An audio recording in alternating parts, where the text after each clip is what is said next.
반갑습니다.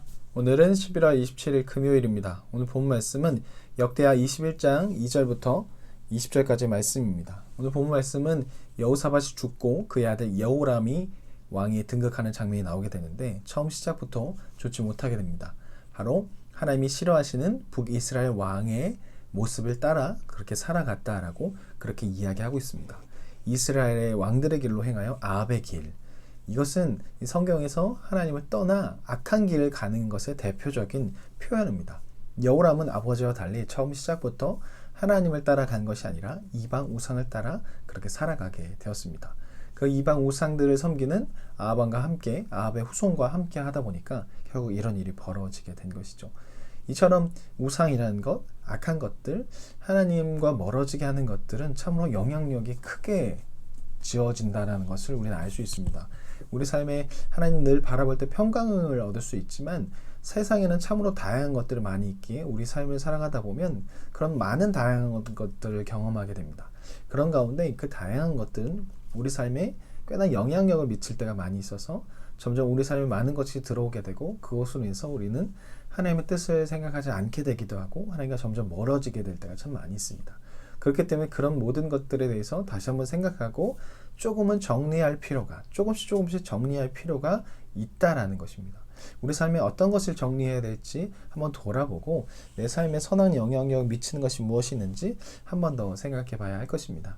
그런데 놀라운 것은 이렇게 하나님을 떠나 악한 길을 갔음에도 불구하고 하나님께서 이와 함께 하셨다라는 말씀이 나옵니다. 그 이유는 다윗 언약이죠.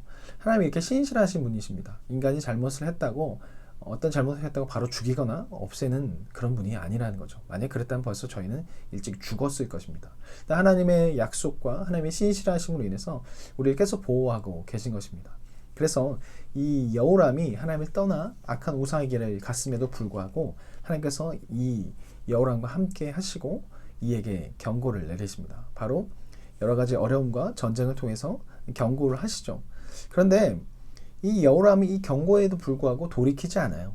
무엇을 세우냐면 산당을 더 세우는 거예요. 우상을 더욱 늘리려고 하는 것이죠. 하나님을 의지하는 것이 아니라 북이스라엘 볼 때 우상을 섬기는데 잘 나가는 것을 보고 본인도 그렇게 하는 거죠. 우상을 우리가 잘 섬기지 못해서 그런가 보다. 더욱더 우상을 섬기기 위해서 산당을 더욱더 많이 짓자. 더욱더 많은 우상에게 제사를 지내자. 이렇게 행동해 버린 것이죠. 하나님께서는 돌이키게 하기 위해서, 돌아오게 하기 위해서, 경고하시기 위해서 바로 이 전쟁이라는 것을 통해서 경고를 내리셨는데 여호람이 그것을 돌아보지 못해요. 자신의 모습을. 그러자 결국 하나님께서 심판을 선포하십니다. 돌이키지 않은 여호람에게 네가 결국 죽게 될 것이다. 병이 나고 창자에 병이 나서 그 창자가 튀어나오게 될 것이다. 라고 경고하십니다. 그런데 이 경고에도 불구하고 심판의 경고에도 불구하고 심판이 선포됐음에도 불구하고 이 여호람이 돌이키지 않습니다. 결국 이 심판은 결국 현실이 되게 되고 이 여호람이 창자가 병이 나고 결국 창자가 튀어나와서 죽게 됩니다. 그런데 이 여호람이 장사를 백성들이 하지 않았다라고 얘기해요. 백성들이 다른 왕들이 조상들에게 분양했던 것 같이 분양하지 않았다고 이야기합니다. 이것은 무엇을 말하냐면 이 왕이 백성에게 좋은 왕이 아니었다라는 것이죠. 우상을 섬기다 보니까 결국 하나님을 섬기는 왕의 모습이 아니기에 백성들에게 좋은 왕이 될 수가 없었던 것이죠. 백성들을 괴롭히고 자신의 것을 채우기 위한 하나의 수단으로 백성을 생각하기에 백성들의 복주와 백성들이 살아가는 것, 백성들의 어려운 마음을 전혀 들을 생각이 없었던 것이죠. 바로 북이스라엘 왕, 하나님을 떠나 살아가고 우상을 섬기던 왕의 모습이 이 사람에게도 이 왕에게도 나타났기에 백성들은 이 왕을 사랑하지 않아 결국 분양하지 않게 되었습니다.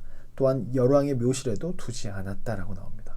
하나님을 떠나 섬기고 하나님의 경고와 여러 가지 심판에 대한 말에도 불구하고 돌이키지 않았던 여호람은 결국 백성에게도 하나님에게도 버림을 받는 그런 비참한 왕의 모습을 갖게 되었습니다.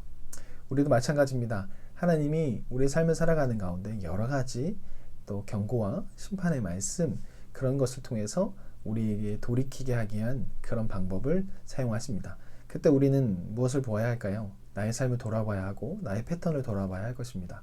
나의 패턴 가운데 하나님을 채우지 못한 것들, 평강을 채우지 못하게 하고 방해하는 것들이 무엇이 있는지 한번 생각해 봐야 할 것입니다. 이 평강은 하나님께서 주신 것이지 나의 힘으로 얻는 것이 아닙니다. 나의 주변에 여러 가지 것을 채운다고 해서 뭔가 높아진다고 해서 평강이 찾아오는 것은 아닙니다.